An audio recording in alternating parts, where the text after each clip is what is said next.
Hey guys, John here. It's end of 2018, which I'm really excited about. Beginning of 2019 will be coming in just a couple days. It is the Sunday before the New Year's, which is really cool. But I just have a couple of videos I want to post out, before the end of the year. One of them is my top 5 guitar myths, which we'll be talking about now, and another one is about my top 10 podcasts. And I'll talk about those after this video. I'm going to do another video and post them. So I want to dedicate this video to my good friend, my buddy, Rob Calsetta. He is basically my inspiration behind this video. Actually, he's been one of my inspirations behind all my guitar content. Not a lot of people in the guitar world get to have what I had with Rob, where he kind of showed me the ropes and was able to help me and explain to me certain things. And yes, I had to understand that it was my ultimate decision whether I had to try something out or not and find out if I liked it or not. But he was always there to give his advice, and I really thoroughly appreciated that. So this video goes out to him because that's what I'm trying to do. I'm trying to help the average guitar player who may not have somebody like how I had Rob and stuff like that. So these are what I call myths. They're more like an opinion based on what you like and what you're looking to do. So I will preference that. Because in the end, it doesn't matter what I say, it doesn't matter what the next guy says or anything else. It matters what you like and what you want to do. And for example, my first myth is that a humbucker equals a darker tone equals you have to make sure you use 500K potentiometers in your humbucker equipped guitar. That's not true at all. It all depends on the guitar and the marriage of the components. Example, I have a guitar right back here. Actually, yeah, you guys get to see my face. This is a Squire. This guitar is a little bit brighter. On top of that, it's a very light guitar. It's a little bit brighter. And I still have a Pariah pickup in it, which is a little bit darker. Not hugely darker, but it's a little bit warmer of a pickup. And I still put a 250K potentiometer in there. Why? Because the guitar itself is a little bit brighter and I wanted a 250K. Plus, here's the thing. There's no tone knob. There's no nothing else. It's more of a straight, direct path to the output, right? If I went straight from the pickup to the output, that would just let all the straight harmonics go through. So right now it's going through the potentiometer and then to the output. Some guitars, if they have 2 pickups and then you have more pots and stuff, they have to go through, the pickups have to go through the selector switch, wherever the selector switch is, then through the one pot, then through another pot, then through has to go through all that stuff. And that's what makes a guitar pickup sound darker. That's what can make it sound weaker. That's what can make it sound whatever you want. If you want to know what your pickup is truly doing, wire your pickup straight to your output if you really want to see what your pickup is actually doing with the guitar, and see if if you need to brighten it up. Maybe put in 500K pots, maybe put in 1 meg pots. One of the most famous guitars that people have been playing nowadays, that it's been a huge resurgence as of the past 5 to 6, maybe even 7 years, is Fender Jazzmasters. And Jazzmasters use typically 1 meg potentiometers. 1 meg is pretty high, and you got single coils on there, and that's letting a lot of that high end and everything through. It's all personal preference. I have used P90 pickups where I use 500K pots in it because it just sounded better. So when I have guys who are pretty famous YouTubers, who are people who view themselves as being guys who are trying to help out you or me, or people who are not as advanced as us even, as far as they've been only playing for like a year or two and they don't quite understand little things here and there, you know what? when I hear them talking, they're like, oh, you got a humbucker, put a 500K pot in. It's like, no, that's not true. It's personal preference. It's what you want. It's what you want to do. Gibson is notorious for putting 300K millimeter, I almost said millimeter, 300K potentiometers in their guitar. Gibson guitars, that's what they do. You want to brighten up your Gibson guitar, put in 500K.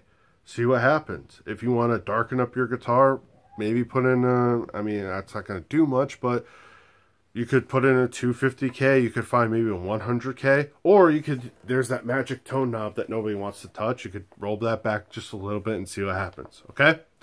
That's myth number one. Myth number two.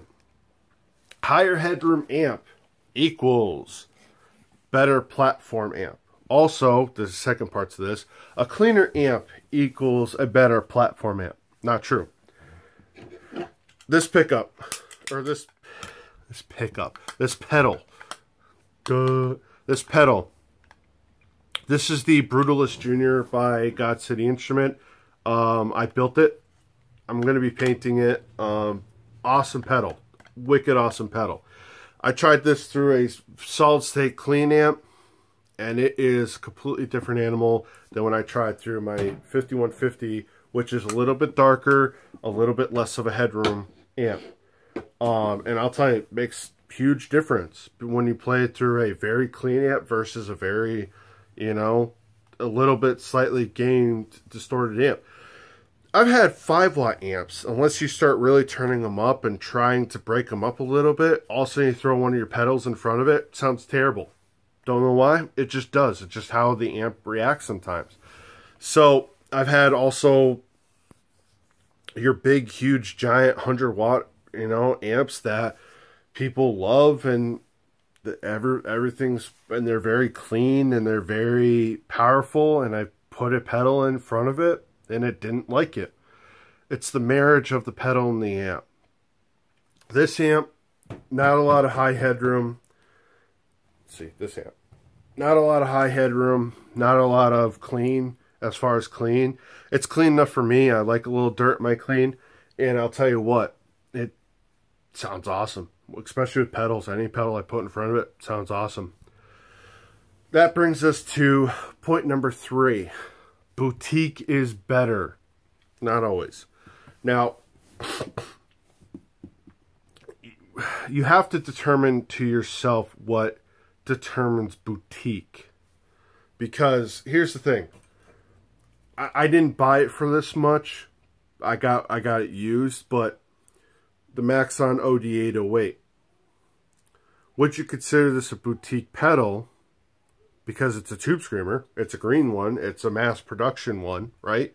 But these things, what? They cost, around 150, maybe more new? That's US dollars? I think there may be more. Probably should have looked that up. I only bought it for like 50 bucks used. I got a wicked deal on it. I only got it for like 50 bucks used, so it wasn't like I bought it brand new. But if I remember right, these things brand new are still like 150, 180 or something like that. And even some of the Ibanez ones that are reissues of the original ones can be up to like, whatever. So is it price that would be considered boutique, or is it what it actually is that I'd consider boutique? Because this, I personally wouldn't consider a boutique, just even though I know it's price. Even, I just lost my electric cleaner. Even this one is Black Arts Toneworks Ferrofuzz. I mean, would you consider this boutique? Because it is, it is technically a person in their basement building this versus this. But hey, here's the thing. This one actually costs more than this one.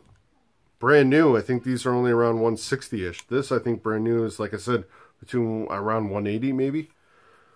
I gotta double check that. So you have to determine what is boutique to you. To me, boutique is somebody who is making a product that they're claiming is the best of the best of the best and charging you a great deal of money to say, hey, this is the best of the best of the best. I've seen people making PAF replicas for $300 a pickup. A set would be $600. $600 for a set of PAF style pickups. Why? Does that mean it's better? No, I guarantee it doesn't. I had a guy where I used to work with, nice guy, and he was talking about a set of pickups that were going to cost almost $400 because they were supposed to be more like the original PAF Les Paul style pickups. And I'm thinking to myself, I'm like, there's so many great companies out there who are making absolutely phenomenal pickups for not that great of a cost. I mean, say what you will, Seymour Duncan's been out for years. He's been doing great pickups. He does the 59 pickup, which is a PAF style pickup, and they're hugely selling. Jared Brandon Wound Pickups, offers an awesome pickup, awesome product, and they're not that bad in cost. Pariah Pickups. I mean, this pickup is a fully custom-made pickup. I mean, look at that tree on there. Let me see if I can get in closer. That tree is awesome. And I guarantee you, this pickup doesn't cost as much as some of the other pickups out there nowadays. And they're nice people to deal with. They're great people to deal with. And they're offering something that isn't that bad in cost. And technically, would those be considered boutique because they're just a mom and pop person making the pickup? I don't know. That's your opinion. But they're not trying to be, as far as the Pariah or other companies, they're not necessarily trying to be something that, they're not trying to claim that they're making the best, you know what's out there.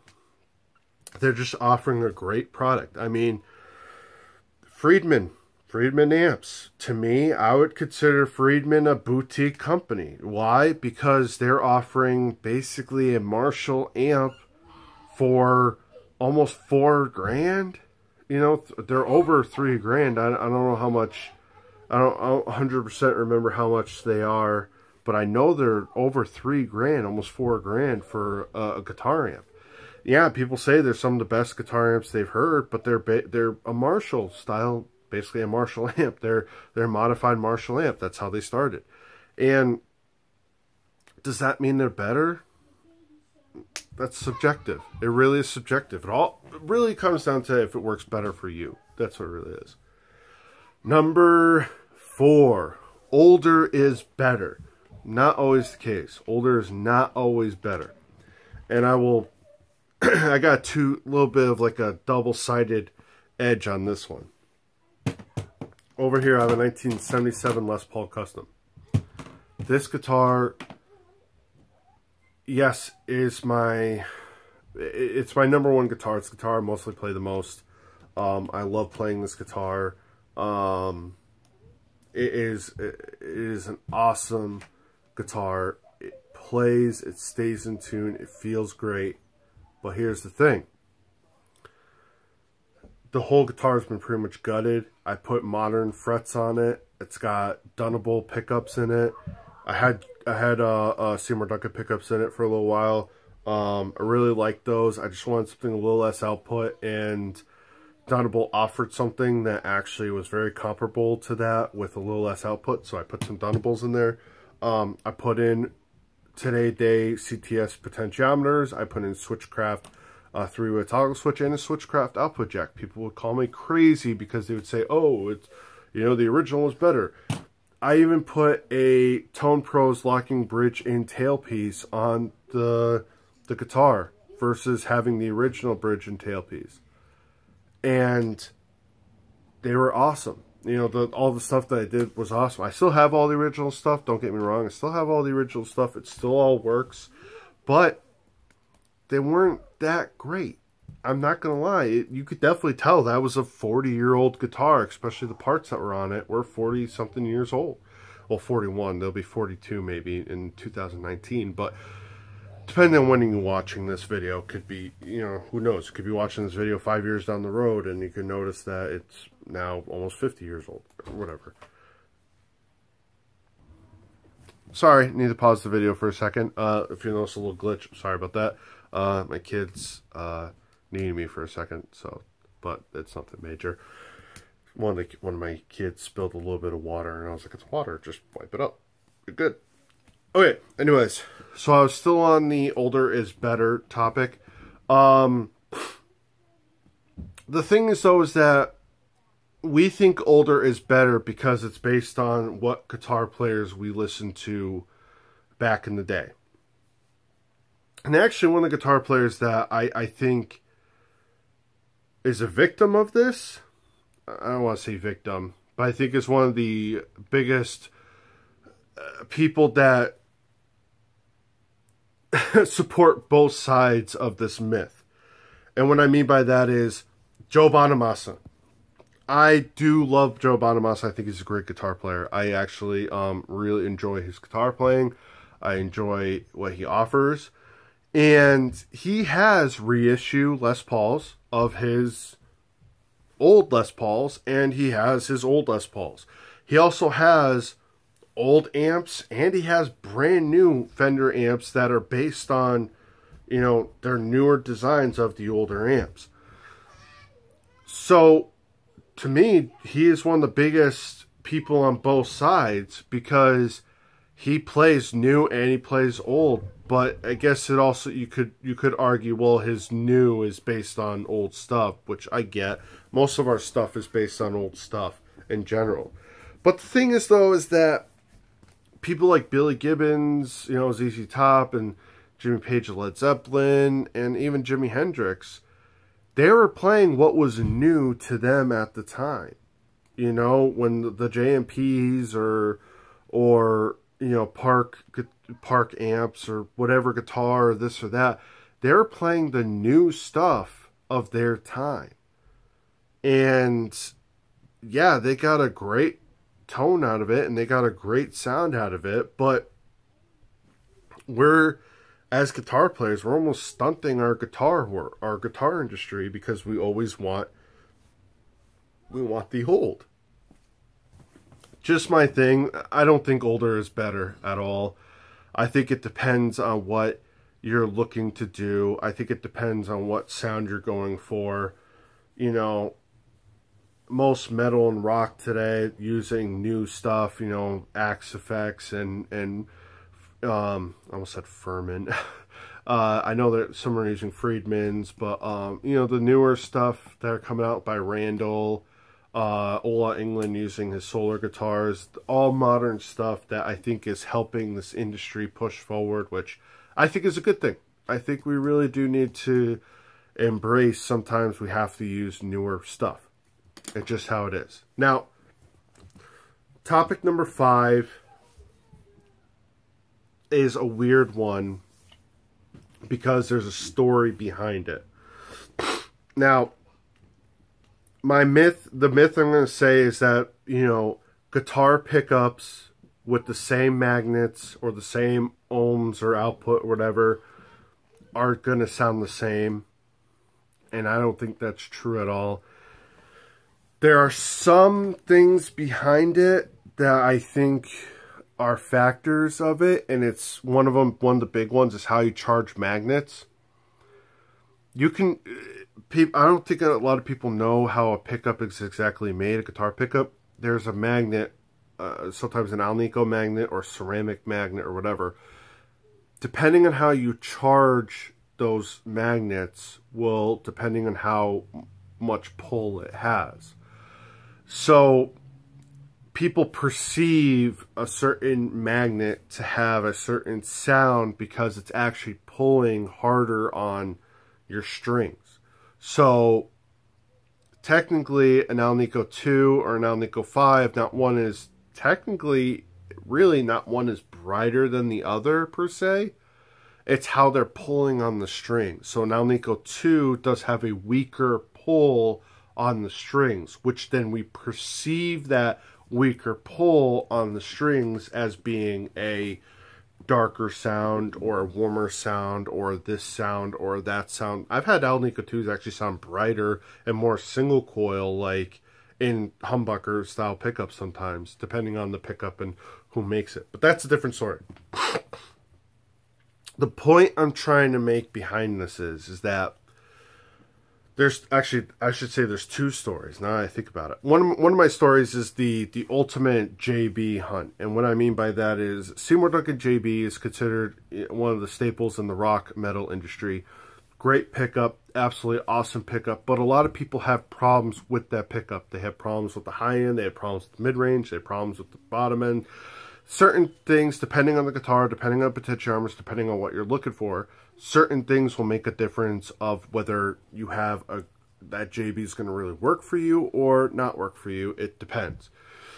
Now, most people, including myself, have, and I've read it on many forums, that's why I say most people, have tried to do the, I want a JB without all the flaws.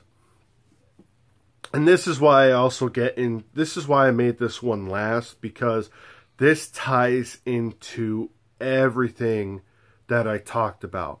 Talked about the boutique is better, the older is better, and stuff like that. You know, humbucker is darker, yada, yada, yada.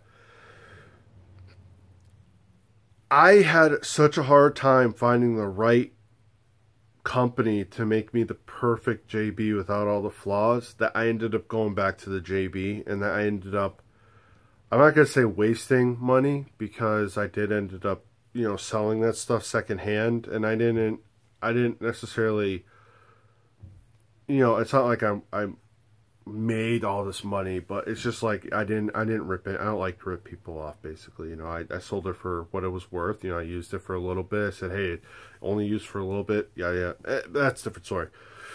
But I would try pickups that were around the 15, 16, 17K ohm, because not every JB is the same, and some are a little bit on the lower end of 16, some are on the higher end of 16.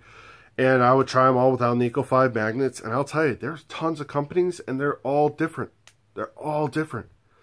I had, you know, pickups that read basically a very similar output, 116.5, 116.6, both on Nico 5. Why do they sound different? They just did. So the same magnets are not always going to be the same.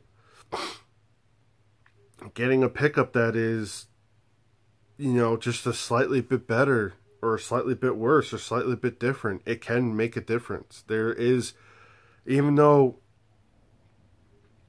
you have a pickup that is just a slightly bit,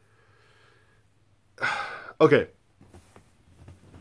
I'm going to explain what I'm going to explain with the second story, because I think this is a bigger one. One of the famous YouTubers that I watch here and there, I do like his videos. Some of them I could take them or leave them. But one of the videos that was sent to me by a former friend was talking about guitar pickups and how you can make a guitar pickup journey. You could try to find this, try to find that, and you may just never get anywhere, which I get it. I do get that. But one of his comments in his video, he eventually contradicted in the same video.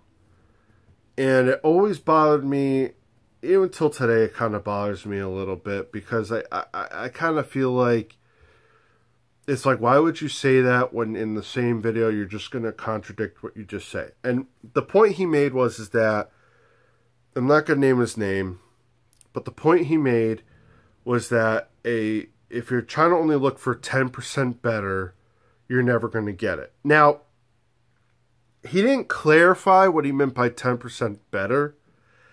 I don't know if he meant if you're trying to look for just the same pickup with a slightly bit more mid-range, or the same pickup with a slightly bit more bottom end, or a slightly bit more, I don't know if he meant by that, like, then you're not going to get, then that is, if that's what he meant by 10% better. If that's what he meant by 10% better, okay.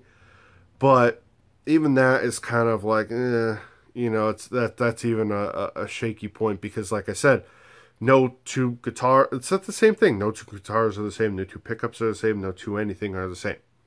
You could have two things that were made the same day and they'll still be different. It happens. I work in manufacturing right now, and I was running parts the other day, and we lock them down all the same way, but the metal may have been different from one part to the next, and you know what? could have made the difference in the world, whether that came out good or bad. It happens. But then he went on later in the video, and he had a... Now, I originally wasn't going to say the brand name because I didn't want to give it away too much, because I don't want to cause any issues with anybody else, because it's not like I don't like this person. I just think that sometimes their topics are a little not always correct. But I'm just going to say what the guitar was. He had an Ibanez guitar with an Ibanez branded pickup in the bridge. Now, that Ibanez branded pickup was based on, and when I mean based on, I mean it was Ibanez's it was basically Ibanez's version of a DiMarzio Super Distortion.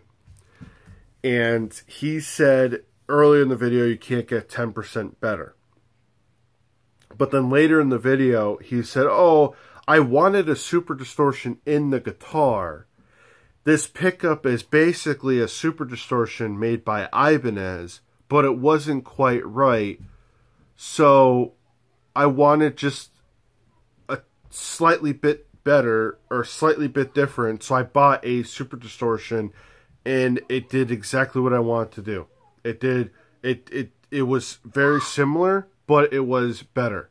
And I was kind of thinking to myself, I'm like, but you just said early in the video that something couldn't have been 10% better, when later in the video you just contradicted yourself by saying you bought the same pickup by the actual aftermarket company versus the brand of the company, and you said it was that much better, and it's supposed to be the same pickup, just, you know, same magnets, same wind, same this and that. So just because the pickup is the same magnets, same whatever, doesn't mean it's the same. It really doesn't. So maybe you have to go through a couple JB pickups. I've gone through 3 or 4 now, and the JB I currently have has been the best JB I've ever played. The first JB I ever got was actually really good as well, and the 2 I've had in the middle were not the greatest. And maybe it was the guitars that they were in, maybe it was something else. I heard this one of the JBs that I had, I put it in a friend's guitar, and it sounded amazing. My guitar sounded terrible. His guitar sounded amazing. I don't know. But I want to thank you guys for a great 2018. I'm going to be recording one more video, and then you guys have a great 2019. Take care.